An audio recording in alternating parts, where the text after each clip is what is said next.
On poursuit donc notre cours. On est au paragraphe 3 qui concerne l'approximation décimale. Donc on est toujours dans le deuxième paragraphe qui concerne partie entière et densité. Ainsi, dans cette partie, on va voir une autre application de la notion de partie entière. On va partir d'un exemple. Si on prend le nombre pi, on sait que le nombre pi c'est 3,14 et qu'il y a d'autres chiffres après la virgule. Par exemple, il y a 15 et une infinité de chiffres après la virgule. Ainsi, on ne peut pas connaître tous les nombres après la virgule. Il y a et on connaît peut-être quelques millions de chiffres après la virgule, mais connaître la totalité, tous les chiffres après la virgule est impossible. Ainsi, on est satisfait par donner des valeurs approchées du nombre pi. Donc, qu'est-ce qu'on veut dire par valeur approchée? Donc, on va s'intéresser aux valeurs approchées décimales. Donc, on peut encadrer notre nombre pi. On peut dire qu'il est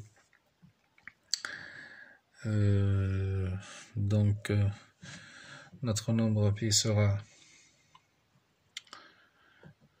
supérieur ou égal à 3,14, par exemple 141, et il est strictement inférieur à 3,142. Déjà, on connaît qu'il y a un 5 ici.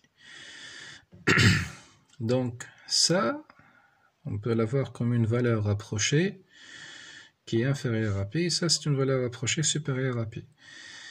Donc, on peut appeler ça, c'est une valeur approchée par défaut. Donc, je vais écrire valeur approchée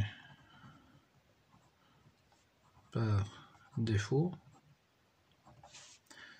Et ça, c'est une valeur approchée par excès. Et la précision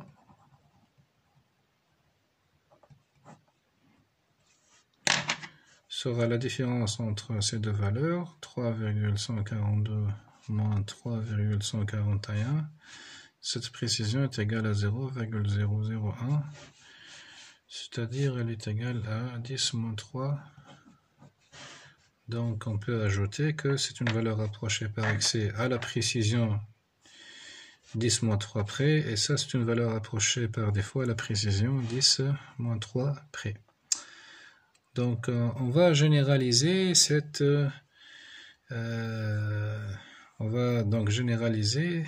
observation et donner une définition de la valeur approchée par défaut et la valeur approchée par excès avec une précision qui est une précision décimale de l'ordre de 10 puissance moins n près.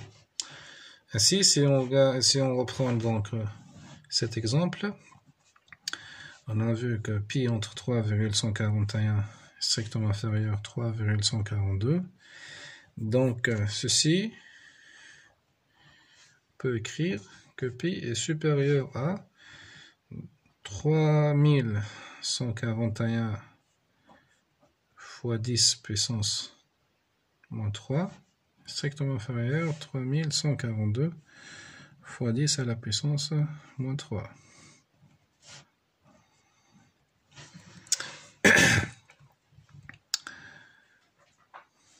Ainsi, si on pose ce nombre, ça c'est un nombre entier P appartenant à Z, alors cet nombre, c'est un P plus 1. Ainsi, pi est entre 1 entier fois 10 à la puissance moins 3, strictement inférieur à P plus 1 fois 10 à la puissance moins 3.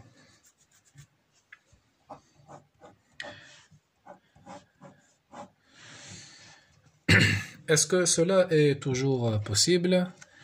Ceci, on va le démontrer, et le nombre P sera appelé valeur approchée par défaut, et P plus 1, donc P fois 10 puissance 3, valeur approchée par défaut, et P plus 1 fois 10 puissance moins 3, ça sera la valeur approchée par excès, et la précision, ça sera 10 puissance moins 3. Donc, je vais donner la définition de l'approximation décimale. C'est aussi un théorème de finition.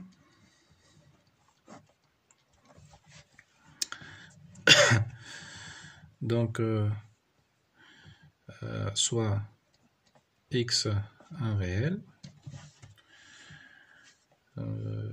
Donc, il existe un entier P appartenant à Z tel que P fois 10, donc il existe P, quel que soit, donc pour tout n appartenant à n. Il existe un entier P appartenant à Z tel que P fois 10, la puissance moins n est inférieure ou égale à x, est strictement inférieur à P plus 1, 10 à la puissance moins n. Donc, ainsi, P fois 10 à la puissance moins n est appelé valeur approchée de x par défaut à la précision 10 puissance moins n. Et P plus 1 10 à la puissance moins n est appelé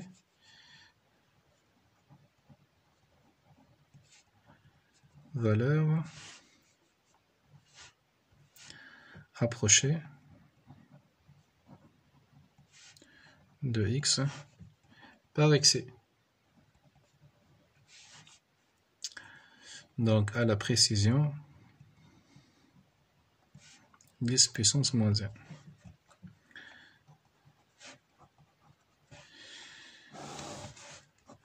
En fait, l'entier P,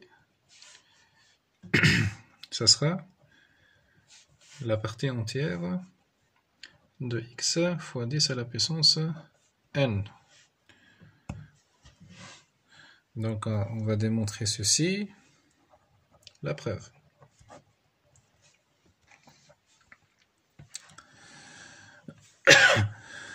Donc, on prend x appartenant à R, et on se fixe un entier n dans n.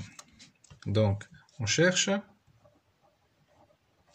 P appartenant à Z tel que P fois 10 à la puissance moins n est inférieur ou égal à x, strictement inférieur à P plus 1, 10 à la puissance moins n. Donc, ceci équivaut à dire qu'on cherche à encadrer x, donc on va multiplier fois 10 puissance n, un entier qui est inférieur ou égal à x puissance 10 puissance n, strictement inférieur à P plus 1. Ainsi, on cherche à encadrer ce nombre entre deux entiers consécutifs. Ceci est la définition de la partie entière. Et donc, ceci implique que P existe. Et en plus de ça, c'est la partie entière de x à la puissance 10 à la puissance x fois 10 à la puissance n. Ainsi, on a montré l'existence. Cette existence est aussi unique. On peut dire qu'il existe un unique P appartenant à Z qui est entre 10 tel que x va être encadré par ces deux valeurs. Ça, c'est la valeur approchée donc par défaut, et ça, c'est la valeur décimale approchée par excès. Donc, on appelle valeur approchée la valeur décimale. On ajoute décimale. Et c'est appelé valeur décimale. Décimale parce qu'on utilise des multiples de 10 à la puissance moins n. Donc, je peux peut-être dire une petite remarque ici, c'est que notre propriété, elle est générale, ce qu'on vient de démontrer dans ce théorème.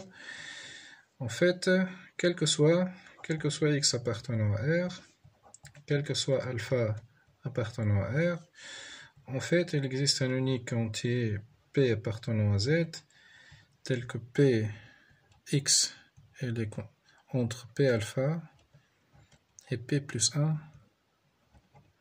fois alpha. Donc, dans le cas où alpha est égal à 1, on retrouve la définition de la partie entière. Et dans le cas alpha égale 10 à la puissance moins n, on retrouve l'approximation décimale. Donc, ce sont des cas particuliers et ce résultat est vrai pour tout alpha. Bon, on peut le démontrer, il suffit, comme on a fait pour cette démonstration, il suffit de diviser x par alpha. Et donc, P, ici, ce n'est que la partie entière de x sur alpha. Ça, c'est une façon de formuler que R est archimidien. Et donc, je finis donc ce chapitre par la remarque suivante. On a dit que D est dense dans R. Et donc, par la caractérisation séquentielle de la densité, il existe donc une suite UN, dans D. Bon, l'ensemble des suites, ça se note comme ça. Tel que UN converge vers X. Et ceci, donc, quel que soit X appartenant à R. On a donné une construction dans le cas des rationnels. Et quelle sera peut-être une suite dans le cas des nombres décimaux? En fait, ça c'est simple. On peut prendre UN est égal partie entière. Au lieu de prendre un x, on va prendre 10 puissance n x sur 10 à la puissance n. Donc, ça c'est un entier, appartient à z.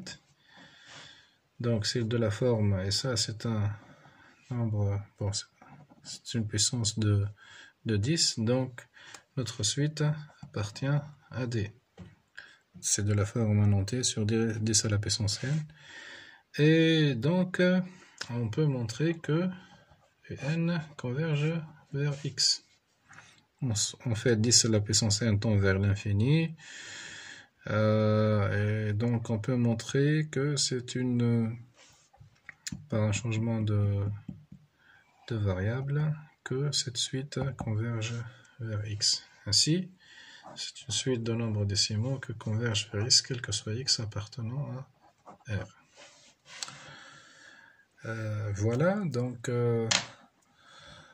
on résume, on rappelle qu'est-ce qu'on vient de faire. Donc on a défini la partie entière d'un réel x. On a pu donc démontrer que on a utilisé plutôt la partie entière pour montrer que certaines parties sont denses. Ensuite, on a utilisé